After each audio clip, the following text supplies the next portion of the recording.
Olá, irmãos amados e interessados em conhecer as verdades bíblicas. Nós estamos começando com esse vídeo uma jornada pelo livro de Atos dos Apóstolos. E nesta série de estudos você irá conhecer o que aconteceu com os apóstolos e seguidores de Jesus após a ressurreição e a ascensão do Senhor aos céus. Você é capaz de responder por que o reino que foi anunciado por João Batista e também por Jesus como estando próximo, ele não aconteceu?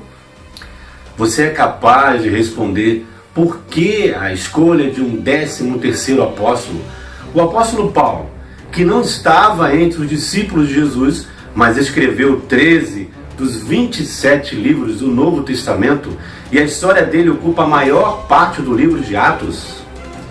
Você é capaz de responder por que as práticas dessa igreja que nasce no livro de Atos são tão diferentes das práticas das igrejas atuais? Os dons, o formato de se reunir, as doutrinas, as influências do judaísmo, o temor e a perseverança deles? A resposta para essas e muitas outras perguntas você poderá alcançar se nos acompanhar nesses estudos, que acontecerão todas as terças-feiras aqui no canal Graça no Brasil do YouTube. Inscreva-se e acione o sininho para receber as notificações sempre que um vídeo novo for publicado. Deixe o seu comentário, a sua opinião é importante para juntos podermos construir esse estudo da Bíblia que poderá abençoar a todos nós e vocês. Nesse primeiro estudo, nós vamos contextualizar o livro de Atos, a sua origem, o seu escritor e os objetivos do livro. Talvez o melhor nome para esse livro não seria Atos dos Apóstolos, e sim Atos do Espírito Santo, feito por intermédio dos apóstolos. Isso porque o livro relata o avanço do cristianismo sobre a terra após a morte e ressurreição de nosso Senhor Jesus Cristo. E o cristianismo avançou velozmente por conta dos sinais e prodígios realizados por aqueles a quem o Espírito concedia poder.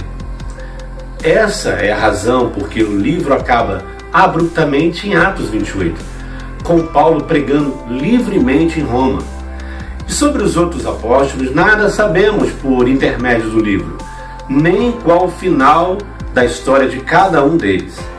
O livro de Atos não foi inspirado por Deus para contar a história dos apóstolos, mas a história do Espírito Santo agindo com poder, revelações, milagres e muitas maravilhas por intermédio dos apóstolos. Quando o Espírito Santo cessa os sinais e revelações, o livro de Atos acaba. A autoria do livro de Atos é atribuída a Lucas, o mesmo do Evangelho de Lucas. E, embora não seja mencionado em lugar algum que Lucas é o verdadeiro autor, tanto do livro de Atos como do Evangelho de Lucas, não há razão por que contestar essa hipótese. Existem muitos indícios dessa possibilidade. Primeiro porque a tradição assim diz. Também porque o livro ele passa a ser narrado na primeira pessoa do plural sempre que o apóstolo Paulo estava pelas imediações de Troade.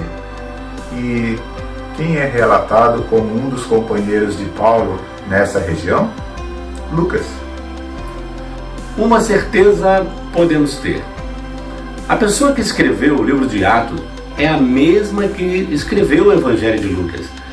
Isso porque o livro de Atos começa dizendo: escrevi o primeiro livro, ó Teófilo, relatando todas as coisas que Jesus começou a fazer e a ensinar até ao dia em que, depois de haver dado mandamentos por intermédio do Espírito Santo aos apóstolos que escolhera, foi elevado às alturas.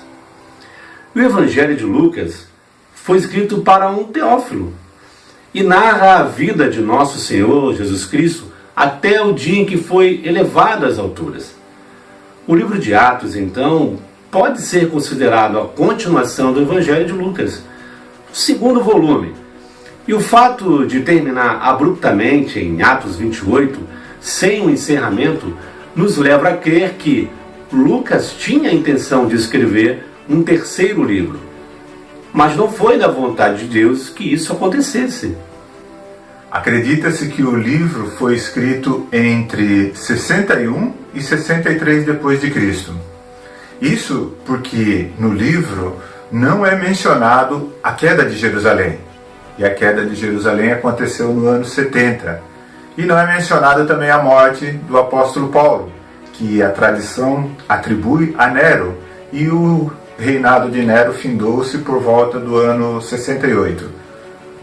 E não é mencionado também a perseguição de Nero contra os cristãos. E segundo a história, a perseguição de Nero foi iniciada no ano 64 depois de Cristo. O assunto principal do livro de Atos, principalmente seus primeiros capítulos, continua sendo a restauração do reino de Israel. O mesmo reino que foi prometido quando o povo de Israel fez aliança com Deus, lá no deserto do Sinai. O reino que se concretiza nos 1000 anos de reinado de Cristo, mencionados em Apocalipse. O reino que é a restauração da glória de Davi por meio de um descendente, o Cristo. O reino que foi anunciado como próximo por João Batista, por Jesus e por seus discípulos. Jesus disse que não passaria aquela geração e que alguns dentre os discípulos de maneira nenhuma passaria pela morte sem ver o Filho do Homem e o seu reino. O livro de Atos inicia dizendo que Jesus apareceu vivo durante 40 dias, falando das coisas concernentes ao reino de Deus. E que não era para eles saírem de Jerusalém enquanto não fossem ungidos com o Espírito Santo. Lendo o Velho Testamento, nós podemos aprender que, para exercer o sacerdócio, os filhos de Arão eles precisaram se purificar com água e serem ungidos com óleo. João Batista veio purificando a nação com água. E Jesus faz a promessa da unção do Espírito Santo para aqueles dias. A promessa de ser um reino de sacerdotes, ela estava para ser cumprida. Por isso, a pergunta do versículo 6. Senhor, será este o tempo em que restaures o reino para Israel? Nós sabemos que o reino não aconteceu naqueles dias. Entender a necessidade e o significado desses rituais de purificação, entender a unção do Espírito Santo e as razões de por que o reino não veio, são cruciais para entender o livro de Atos. Entender a Bíblia e também entender se essas coisas que estamos aprendendo se aplicam literalmente para nós nos dias de hoje ou não. Fique conosco. O próximo estudo ele terá como objetivo compreender a pergunta feita pelos apóstolos. Será este o tempo em que restaures o reino de Israel?